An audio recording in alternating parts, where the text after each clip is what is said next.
Hey guys, welcome back to the channel. Today we're going to go over my hollow body creatures. Got a bunch of different creatures, and I say creatures because you don't just have just hollow body frogs or and so on. And I'll show you what I have isn't like it's just like pretty much grazing the surface. There's a ton of hollow body products out there, like perch, like bluegill style. I have a couple of those. Obviously frogs, birds, and there's turtles. There's a whole bunch of different things out there. Today we're going to go over the ones that I have in my box. These are the ones that I use, and these are the ones that I trust. A couple of them I haven't used yet, but I'm looking for the right time to use those. The first frog, I'm going to start with the first frog I ever used. This is kind of like pushed down because I just jammed it in the box, but this is actually a live target frog, and this is my favorite color. This is natural. I don't, if I'm not gonna throw black, I'm gonna throw this guy, because I feel like if they're looking for a lighter color, there's already a white belly, plus it looks natural, so why not? So that was actually the first frog I threw, and Live Target has some really good frogs. I've been bouncing around here and there, and I found some good ones, some bad ones, and this one's been really good. The only thing, after a handful of bites, it does start to take on water. You do have to start squeezing it to get the water out of it. This one is still pretty beat up. Like you see, I've got a couple of slices in the belly, from pike hit frogs too. So there's that, and then here's a black one, also from Live Target. It's kind of black and blue. Black is something color I will usually go to as well. I'm gonna be honest, I typically don't throw the colors for if it's sunny out or if it's whatever. Typically I will throw darker colors when it's cloudy out, and then the lighter colors like the leopard or the white when it's sunny out. I don't know, it works for me. So that's just what I do. And if I'm not sure about the body of water, and even if it's cloudy out, I will throw the leopard color, this one, and because it's got a white belly and it's got a little bit of chartreuse right here on the mouth, so it's still gonna draw some attention. These are my first frogs that I ever started using, and they have popping frogs too. So you got a little cup. These ones are pretty good as well. So this is a smaller version, and the legs are pretty long. I haven't used this one yet on the water. I trim these, trim them down. So the legs are hanging down. Sometimes the bass will just grab the legs, and then they're not gonna get the hooks. So I trim those legs up, also to walk, but also more so to walk, but also, and for a big reason, to make sure that the bass come up and bite those hooks. So they make a couple of different options there. And then I've been throwing a couple of these other frogs too. So this is the Guggen frog. The body is a bit tougher. It's not as easy to squeeze it down. So sometimes I haven't lost a fish on it, other than the fact when I was just waiting too long, and I waited too long to set the hook, or I didn't wait long enough, and it comes back out at me. But typically, whenever I've set the hook on the fish with this frog, it stays. The benefit to having a harder body like this is when you do set the hook, the body kind of pushes out a little bit. Not a lot, but it helps a little bit. So it kind of helps pin those hooks into that fish's mouth.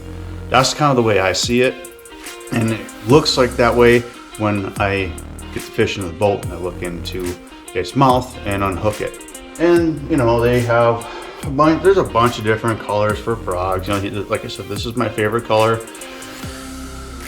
So you got and they even came out with red, white, and blue, and with the yee frog. So that's pretty good as well. Also got popping frogs. I like hollow body frogs. I think a lot of people do, a lot of you guys do. And why not?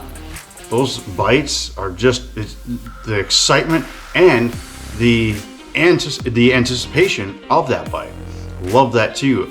I always, whenever I'm working that frog, I'm always prepared to get hammered, because usually they will bite as soon as you turn your head away and go look at something, and then you hear a splash, but by the time you look and find out where it's at, or where you're at again, go to set the hook, too late. So pay attention, be alert, and be ready for a bite. Anytime you're throwing that frog, anytime you're working that frog on the water, and it could hit close to the boat too. We're gonna stick with frogs, and then we'll go to some of the other creatures. So Lunker Hunt has this frog. It's got props on it, little props for legs, and it's got a third hook that hangs back there. This frog is pretty cool. So it's like a whopper plopper, but it's hollow bodied and semi-weedless. I say semi-weedless because this hook here, back here, can still get, can still get hung up.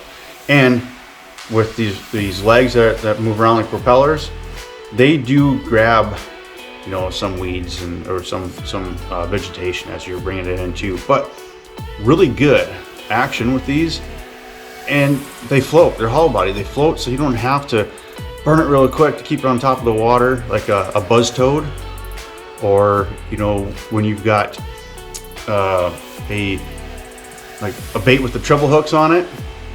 You can like a popper or something like that, or a whopper plopper. You don't have to. You can throw this in heavy weed cover where you wouldn't be able to throw those other ones. Some of the bites that I get, I feel like this hook sometimes gets in the way in the back here.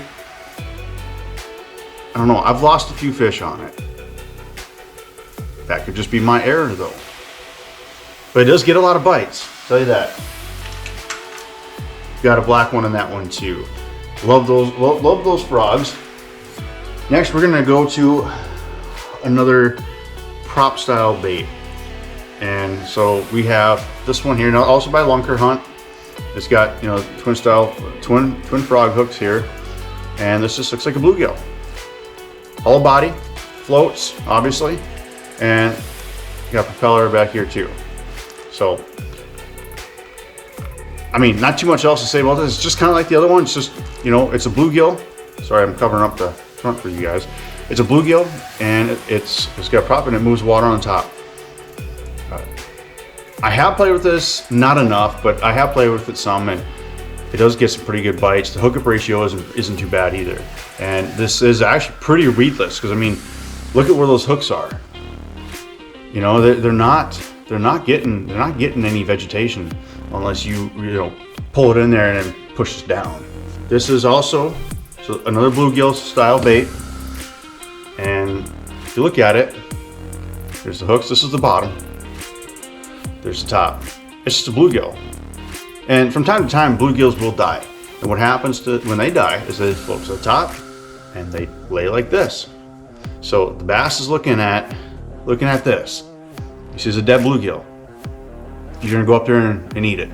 It might not be like a ferocious bite unless you're moving it, because sometimes they just come up, and since it's dead, but they don't have to move that much. So it comes up and just slurps it down. I have got them to walk, and it takes a little bit of practice. It's not really that weedless. I mean, it is, but those hooks are somewhat exposed right up top here. So if it comes up to the top, I mean, I can feel it. I can feel the point get my finger. Really sharp points though. I believe these are also, I don't know who makes these ones. I forgot. I don't have it written down. They got, a bigger one too. So got a couple sizes of them. This next one, it's a little bit different. It's a bird. It's kind of weird. It's even got the feet on the bottom, but it's a hollow body style bait, and it is weedless. Actually very weedless, because I can't even feel the hook here. So, that time I did because I pushed on it, on the side here, and it compresses very easily. This is a black and red. I've used these a few times and I've gotten some pretty good bites. A couple of big blow-ups too. I mean, not too much else more you can say about these. They're kind of similar to the frogs. Okay, well, I'm not gonna I think this one, and I'll double check and I'll put it down on the bottom of the screen here, but I think this one is by Jack. And so it's got, you've got your double hooks here, double frog hooks, and hollow body compresses.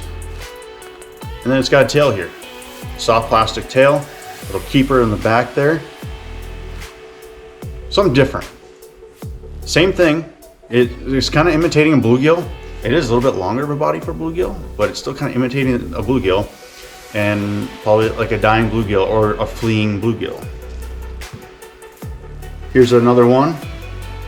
The only difference, so this one, this one works okay, but the hooks are really close together. If you can see those hooks are really close together, and that's all right. It's not 100, it's weedless, but I have hung this up a couple of times. It is pretty cool in the water. You can actually get this to go side to side. This one's actually by Weston baits. So that's it's weighted down here in the belly to help it sit upright. So we've got a couple different options there. This one is by Live Target. It's called the Commotion Shad. There's teeth marks on it right there. So this has caught some fish, and it works out pretty good. I like the flash, the tail, or like the tail having the blade. Adds a little bit extra flash, a little bit different look to the bait as it's coming through the water. And I've gotten some pretty good bites on this. And a lot of these guys, you can throw, pretty much just about anywhere. They're weedless, or mostly weedless. And a lot of times you're going to be throwing them, or I'm actually throwing these in heavy cover, anywhere where there's a canopy for, where there's vegetation or anything that leaves a canopy that the bass can hide under. That's their ambush point. They can hide underneath there, and as soon as this comes over the top, a lot of times, that's when they'll crush it.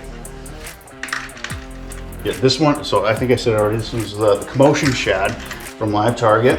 I don't know the names of these, but I bought one, and I just love it. So this is a square bill. It's got a circuit board lip, but it's weedless. Well, weedless-ish. The hooks do kind of like stick out a little bit, but you can change that. Just take the hooks and just bend them in like that. Well, I'll have to do a better job at that, but just bend them in so that way they're closer to the body. And then when the bass comes up, squeezes down, there you go. I bought one of these and I caught a lot of fish on it. What I really like about this, obviously it's hollow body, it's a square bill, but you can still add, they still got spots here to add a couple of trebles on there. So it's very versatile. I like these. This is actually my favorite color. Some will call it chartreuse black back, but this is, for me, it's pretty much yellow and black back, because that looks yellow to me. It doesn't look like a chartreuse per se color. You've got a couple different kinds here too, so of those, and they all come with the treble hooks too, by the way. So they all come with treble hooks that you can put on there.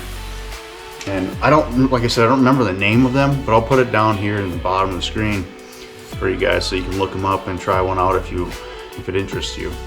With these baits, I expressed that I'm going to use these in heavy cover. They don't have to be thrown in heavy cover. You can throw them out in open water too. That's the reason why. Obviously for like the square bill and the hollow body square bill, the popping frog, a lot of those are really, really good around docks. I've used them around docks, and if you can get that, now I'm not good at skipping, so maybe I'm a bad example, but if you can skip that popping frog up underneath a dock, get it back in there, pop it through, that's a pretty good bite. I've been able to do it a couple times.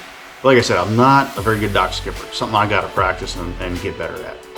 You can get really good bites doing that though. So if you are, give that a shot and have some fun with it. Other places you can throw these too, around rocky areas and boulders as well. Now it seems kind of weird to throw a hollow body frog or a or something like that over a boulder. But sometimes, like this bird. Just take that for instance here. There's birds all over the lake. You throw this one over and around boulders. It's almost like a bird looking down, trying to find its food, trying to eat the small minnows and all that stuff. So those birds are kind of doing that. If there's a bass nearby and sees that, it could be a really big bite. I don't know. I've thrown a lot of those like up and under trees, and those bites have been pretty good. So give that a shot if that interests you guys. But these are my frogs. These are my hollow body creatures. I say creatures because it's not just frogs. And there's a ton of hollow body like stuff out there too. They even got beetles and a bunch of cool stuff. Birds, they got ducks. Obviously this bird here. That's the other one I don't have. Is they got I can't remember the name of it, but they've got ducks. They got bats. Pretty cool stuff. Some lizards too. So try them out. See if you guys like them. Those are my frogs. These are my hollow body creatures. I mean, those are the ones that I have confidence in that I'm throwing to try and get some big bites. Hopefully, if you guys snag up a couple of these or have them, hopefully they get you guys some big bites and get on a fun bite too. I mean, it doesn't have to always be big bites to be fun. You can get some smaller fish. It's just awesome to get a big topwater blow up on your frog, your bird, or whatever it is you're throwing. Well guys, thanks for sticking around for this one. Videos are going to be for the next couple of weeks probably pretty thin, so I'm giving you a heads up that it's going to be pretty slim. I'm going to try and get on here for you guys, but I picked up more work, so I'm working a lot more right now. I'm prepping for some outings. Next weekend I'm going to be out, so I'm going to be filming for you guys then too. And got that trip coming up, the tournament coming up, so we're going to have a couple of practice videos for that, and then we're going to have obviously the tournament, and then try a travel vlog, see how well that turns out. I mean, it's just going to be pretty much a straight shot, so maybe it's not going to be too much of a travel vlog. I'm going to be going straight out there, and then I'm going to fish right away that morning for practice. So it's not going to be, it'll all be in one video, the travel vlog and practice day one. I am skipping the first day of practice though. I won't be able to make it there. So I'm only getting 2 days, but we'll talk about that more later when the time comes. But for now, I just want to let you guys know that the videos, I apologize, just bear with me. There's going to be some lag in between here. Like I said, I'll try to get on. In the meantime, go and check out AROOutdoorsapparel.com. This is one of the t-shirts there. They got hats. I got hoodies there. Go and purchase some stuff and support this channel. We'll catch you guys in the next video.